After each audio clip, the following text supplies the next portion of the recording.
آخر عورت ہی کیوں؟ نورین بیٹا، تم کیا کر رہی ہو؟ سلمیٰ بیگم نے کمرے میں جھانک کر دیکھا جہاں نورین جلدی سے اپنے گالوں سے آنسو صاف کر رہی تھی۔ کیا ہوا نوری بیٹا؟ سلمیٰ بیگم فکر مندی سے نوری کے پاس گئی۔ اماں، بس ایسے ہی۔ نوری کی آواز رند گئی۔ بیٹا، مجھے پتہ ہے تم کیوں رو رہی ہو۔ یہ وقت مجھ پر بھی گزرا ہے۔ لڑکی جس گھر میں اپنا بچپن اور جوانی کے کچھ سال گزارے نا، اس گھر سے دوسرے گھر جانا بہت مشکل ہوتا ہے نوری، سلمیٰ بیگم نے نم لہجے میں کہا۔ اور تو پاگل ہے کہ رونے سے خود کو ہلکان کر رہی ہے۔ ایک گھر چھوڑ کر تو تیرا سسرال ہے۔ سلمیٰ بیگم مسکرا کر بولی۔ امی، میں تو ایسے ہی رو رہی تھی، نورین سنجیدگی سے کہنے لگی۔ چل، بہت سارا کام پڑا ہے، آخر شادی کا گھر ہے، کچھ ہاتھ میرا بٹا لے۔ سلمیٰ بیگم نورین کے سر پر ہاتھ رکھتے ہوئے بولی اور جانے کے لیے مڑی تو ایسے ہی پیچھے دیکھا جہاں نورین کے آنسو پھر سے لڑیوں کی صورت میں بہنے لگے۔ سلمیٰ بیگم کو اپنا ماضی یاد آیا اور نم آنکھوں سے تیزی سے کمرے سے نکل گئی۔ امی، میں یہ شادی نہیں کرنا چاہتی، میں کیسے انکار کروں؟ آخر کیسے؟ نورین سلمیٰ بیگم کے جاتے ہی سوچتے ہوئے پھوٹ پھوٹ کر رو دی۔ سلمیٰ بیگم اور مراد کی ایک ہی بیٹی تھی جس کا نام نورین تھا، اپنے ماں باپ کی اکلوتی لاڈلی بیٹی، بہت معصوم، خوش اخلاق اور خاموش طبیعت کی مالک بھی۔ اس کی منگنی 2 سال پہلے سلمیٰ بیگم کے بھتیجے فرحان سے ہوئی تھی۔ نورین نے اس وقت اپنی ماں کی خوشی کی خاطر ہاں کر دی، مگر ان 2 سالوں میں کبھی خوش رہ نہ پائی، اور اب جب وہ لوگ شادی کی تاریخ کے لیے آنے والے تھے تو نورین بالکل ٹوٹ گئی، بس چپکے چپکے سے روتی۔ نورین سوچتی، اگر میں انکار کر دوں تو امی اور ابو کو میری وجہ سے لوگوں کی باتیں سننی پڑیں گی، مجھ پر نہ جانے کیا کیا الزام لگ جائیں۔ جس لڑکی کی شادی کی تیاریاں شروع ہوں، اگر اس کی شادی ٹوٹ جائے تو پھر اس بیچاری کو کون پوچھتا ہے؟ نورین نے آگے کا سوچ کر چپ سادھ لی اور خاموشی سے اپنے ساتھ قسمت کا تماشا دیکھنے لگی۔ سلمیٰ بیگم نورین کو چپ چاپ دیکھتی تو نہ جانے ایسے ہی دل میں خیال آیا کہ نورین اس رشتے سے ناخوش تو نہیں۔ سلمیٰ بیگم نے جلدی سے نورین کو اپنے پاس بلایا۔ نوری بیٹا، یہاں بیٹھو، سلمیٰ بیگم نے نورین سے کہا جو گم سی بیٹھی تھی۔ جی امی، نورین نے سلمیٰ بیگم کے پاس بیٹھتے ہوئے کہا۔ میں تم سے ایک سوال پوچھنا چاہتی ہوں۔ جی پوچھیں، نورین نے کہا۔ کیا تم اس شادی سے ناخوش ہو بیٹا؟ سلمیٰ بیگم نے سوال کر ڈالا۔ نہیں امی، میں بہت خوش ہوں، نورین نظریں چراتے ہوئے بولی۔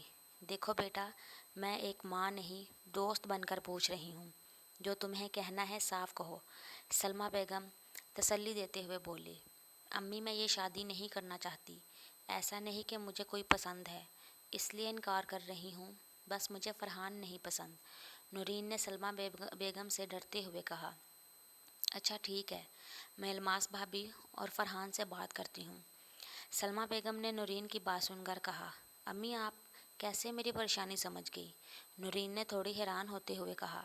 بیٹا، میں ایک ماں ہوں، ماں اپنے بچے کی حالت کو بخوبی جان لیتی ہے، اور میں تو تیرے رونے سے سمجھ گئی تیری پریشانی، سلمیٰ بیگم نے دھیمے لہجے میں کہا۔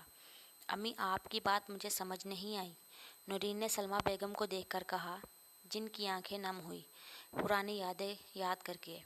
تمہارے ابا میرے تایا زاد تھے، ہم سب اکٹھے رہتے، میری منگنی تمہارے ابو سے بچپن میں طے ہوئی تھی، تمہارے ابو بہت اچھے تھے مگر مجھے نہیں پسند تھے، تمہاری طرح جیسے تم کو فرحان کسی وجہ کے بنا پر پسند نہیں۔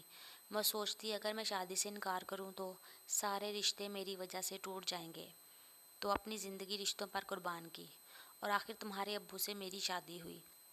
میں نے تمہارے پیدا ہوتے ہی سوچ لیا تھا کہ تمہیں یوں قربان نہیں کروں گی، یہ تو الماس بھابھی کے کئی بار کہنے کی وجہ سے تم کو فرحان کے نام کیا، اور اب جب تمہارا بار بار رونا دیکھا تو میں نے فیصلہ کیا کہ میں اب جو بھی ہو جائے تم کو اختیار دوں گی اپنی زندگی گزارنے کا، آخر کیوں تم زندگی یوں ضائع کرو، تم جہاں چاہو گی تمہاری شادی وہاں ہی ہوگی، سلمیٰ بیگم حتمی فیصلہ کرتے ہوئے بولی۔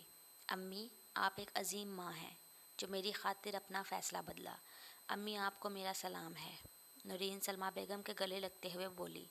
بس یوں ہی خوش رہا کرو، سلمیٰ بیگم نے نورین کے ماتھے پر بوسہ دیتے ہوئے کہا اور اپنی نم آنکھیں صاف کیں جو ماضی کی یادوں سے بھیگ چکی تھیں۔ آج سلمہ بیگم نے اپنی بیٹی کی زندگی کو تباہ کرنے سے بچا لیا اور یہ فیصلہ اس کے لیے کل اچھا ثابت ہوگا۔ ہمیں اسلام نے شادی کے معاملے میں حق دیا ہے۔ شادی کرنا ایک بہت بڑی ذمہ داری ہے۔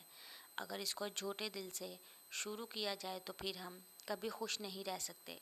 اسلام نے حکم دیا ہے کہ دو لوگوں کو شادی کے بندھن میں باندھنے سے پہلے لڑکی اور لڑکے سے ضرور پوچھا جائے۔ کبھی لڑکی کو رشتوں کے ٹوٹنے کی وجہ سے قربان کرتے ہیں اور کبھی کسی اور مجبوری سے۔ کیا لڑکی کو حق نہیں اپنی زندگی گزارنے کا یا اپنی پسند کی شادی کرنا لڑکی کے لیے گناہ ہے؟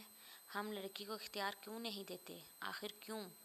کیا لڑکی قربان ہونے کے لیے پیدا ہوتی ہے یا لڑکی کو اپنی زندگی گزارنے کا حق نہیں؟ اسلام نے عورت کو حق دیا ہے تو پھر ہم اپنی مرضی لڑکی پر کیوں تھوپ دیتے ہیں؟ اور بیچاری لڑکی کچھ کہے بنا قبول کر لیتی ہے، مگر بیٹی سے پوچھیں، اس کو حق دیں اپنی مرضی کی زندگی گزارنے کا۔ اپنی اولاد سے زیادہ ہر انسان کو کوئی رشتہ عزیز نہیں، بس ہر اولاد کی مرضی پوچھ کر اسے پاکیزہ رشتہ نکاح میں باندھیں۔